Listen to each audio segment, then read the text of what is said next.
네, 안녕하십니까. 대한전문건설의 편집성광역시회장 지문철입니다. 오늘 뭐 좀 전에 특강 이렇게 말씀하셨는데 저 특강하러 온 건 아니고요. 사실 이 자리에 제가 설 자리는 아닌 것 같습니다. 앞에 우리 여러 전문가들 그리고 유명한 우리 박사님들 앞으로도 교수님들이 이제 강의를 하실 것인데 저는 잠깐 중간에 이런 식사를 드신다 생각하면 약간 양념으로 잠깐 들어왔다 이렇게 생각하시고 좀 전에 우리 그 감사님께서 막 처벌, 징계 막 이런 얘기만 해가지고 듣는 저는 공무원이 아님에도 불구하고 굉장히 답답하고 가슴 졸이고 이런 시간이었던 것 같은데 그 이후에 있는 이 시간은 또 좀 더 재미있는 말씀을 좀 드려야 되는데 저도 여러분들에게 죽겠다 좀 도와달라 뭐 이런 말 하러 이 자리에 섰습니다. 제가 이제 오늘 좀 말씀을 그전에 우리가 한 뭐 10명, 20명 있는 자리에서 우리 인천 전문건설협회 우리 있는 그 회원사들의 어려움들을 좀 이야기하고 호소하고 이렇게 다녔는데 오늘 이렇게 우리 건설심사과에서 저희들을 이렇게 많은 사람이 모이는 장소에서 한번 이렇게 부탁의 말씀을 드릴 수 있는 기회를 주신 것에 대해서 정말 감사의 말씀을 드리겠습니다. 그래서 그냥 저희들이 우리 인천 전문건설 업체들의 어려움만 이야기하기가 좀 애매해서 전체적인 뭐 우리 건설업의 어떤 현황이나 이런 걸 좀 말씀을 드리고 제도 우리 전문건설업 입장에서 보는 제도 개선 그리고 우리 인천에 있는 전문건설 업체들을 좀 도와주는 방안 이런 것들을 오늘 좀 한 3가지 나눠서 말씀을 드리려고 했는데 우리 저 김민영 박사님 지난번 제가 작년에도 이 강의를 들은 것 같은데 매년 굉장히 새롭고 굉장히 빠른 정보를 말씀해 주시는 전문가가 이런 말씀을 드렸는데 저도 약간은 조금 비슷한 이야기를 하는데 우리 그 김민영 박사님은 굉장히 전문가적인 입장에서 그리고 굉장히 세부적인 그런 내용을 말씀을 드렸다가 되면은 저희들은 우리 전문건설업을 하는 하도급 하는 사람들의 입장에서 그냥 간단하게 좀 이렇게 약간 흘러가는 이야기처럼 잠깐 한번 말씀을 드리고 이렇게 우리의 요구 사항, 뭐 우리 부탁의 말씀 이런 것들을 좀 드리도록 하겠습니다. 아까 보니까 약간 우리가 준비한 거하고 약간 그 통계 자료 같은 건 조금씩은 좀 차이가 있는 것 같은데 혹시 조금 틀리더라도 그냥 넘어가 주시기 바랍니다. 전체 흐름은 방향이나 이런 거는 좀 비슷했던 것 같아서 제가 그렇게 말씀을 드리도록 하겠습니다. 그럼 먼저 우리 그 건설업의 현재 그 현황 같은 것들을 좀 제가 현주소 같은 것들을 아까 우리 김민영 박사님 굉장히 세부적으로 했는데 저는 좀 긴 시간 동을 놓고 좀 잠깐 말씀을 드리도록 하겠습니다. 제가 이런 거 누르고 이런 거 잘 안 해보면 이런 걸 처음 해봅니다. 이런 혹시 어눌하게 하더라도 조금 양해해 주시기 바랍니다. 건설업의 비중 축소라는 건데요. 우리 박사님도 말씀했던 것처럼 사실 우리 건설업 하면 제가 건설업을 하고 있지만 상당히 그동안 굉장히 건설업을 하는 것에 대해서 자부심도 갖고 그랬습니다. 경제개발이 한참 이루어지던 옛날 시절에 우리 선배들이 그 중동이나 이런 데 가서 정말 힘들게 사막에서 일함으로 통해서 우리 한국 경제를 이끌었던 건 사실이지 않습니까?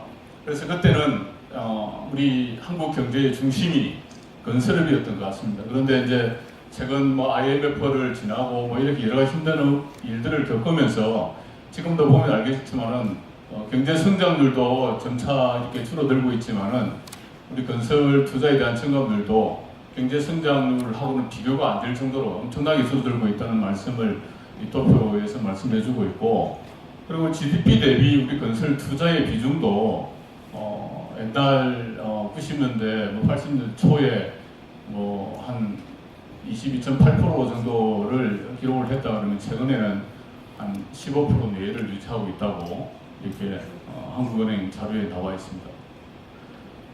그런데 아까도 말씀을 드렸는데 이 건설 투자에 있어서 여러 가지 방향이 조금씩은 옛날하고 틀려졌던 것 같습니다.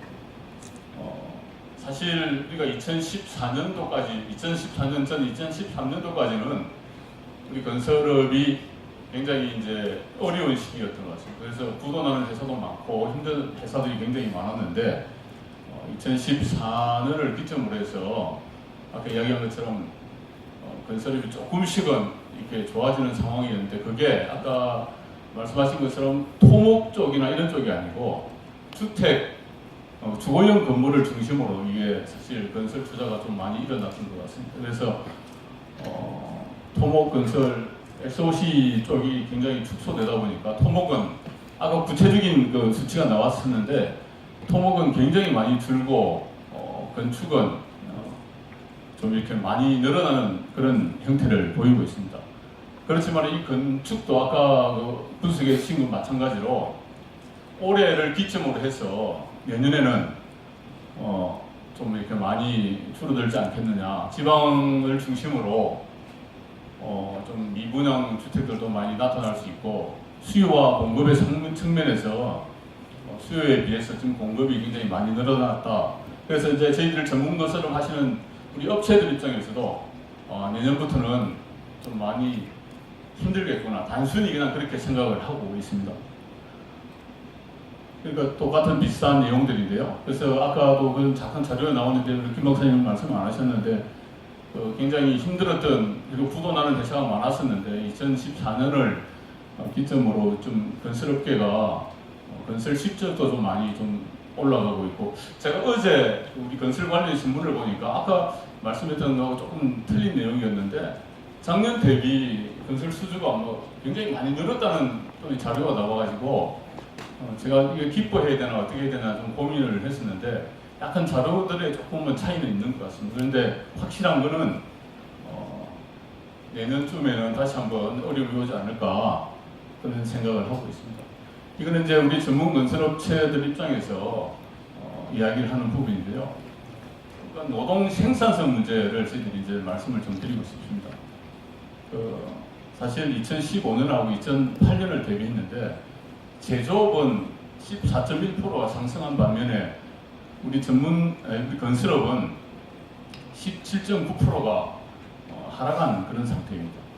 도소매업도 7.9%가 상승을 했는데요.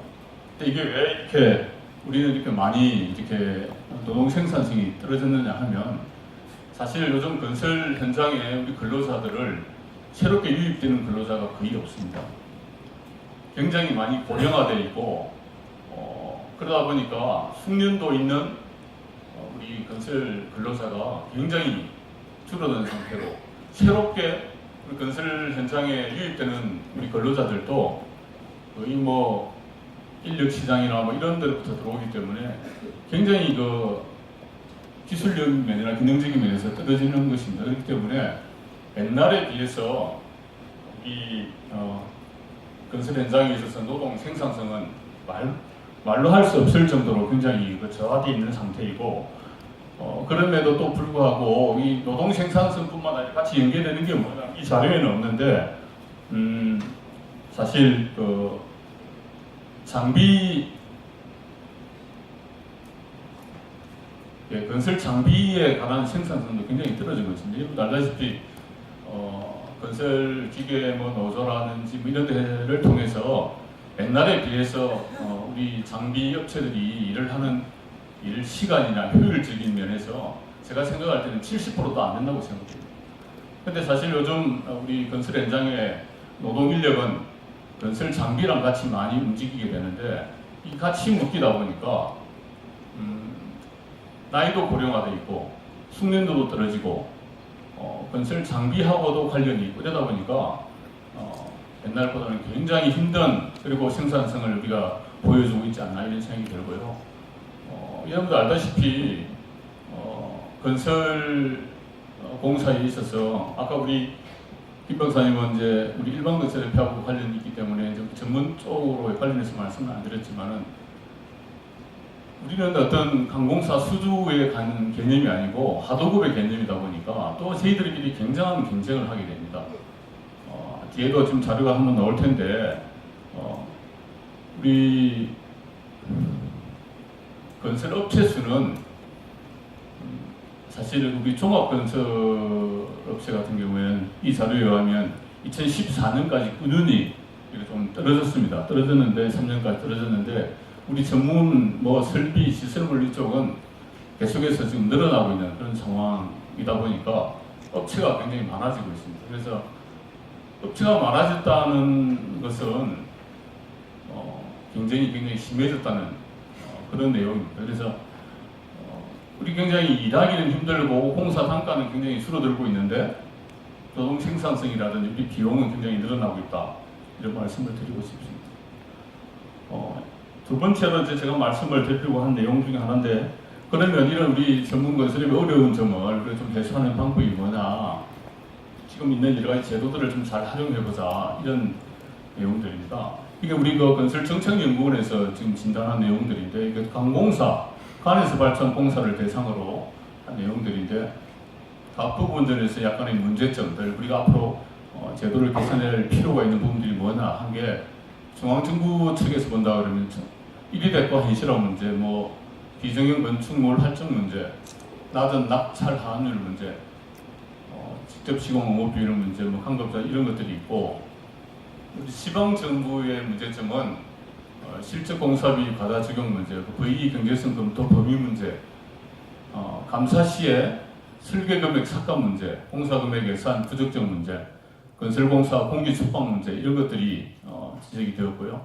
우리 전문건설업 같이 그 민간 기업의 문제로는 기술개발 등한시 문제, 내역 도면 미검토 문제, 그 단순 현장 관리 문제, 무조건적 입찰 참고 문제, 이런 것들이 지금 어려운 문제로 대두하고 있습니다. 여러분도 알다시피 우리 건설업은 원하도급 이렇게 좀 나누어져 있습니다. 그러다 보니까 철저하게 수직적으로 지금 진행되고 있는 게 현실입니다. 그래서 이게 이런 원하도급의 문제는 우리가 어떻게 우리 관이나 이런 데서 풀 수 있는 문제는 아니라고 생각합니다. 그래서 이런 것들을 조금이라도 해소하기 위해서 우리가 최근 이게 정부나 국회에서 우리 생산 체계에 관한 논의들을 했는데, 최근 일어난 여러 가지 이제 여기 건설사업 관리제도, 주계약자 관리 방식, 직갈시공 이런 내용들 중에서 특히 이제 저희들이 우리 전문건설협회에서 특별히 우리 중앙회를 비롯해서 좀 강하게 좀 이야기하고 있는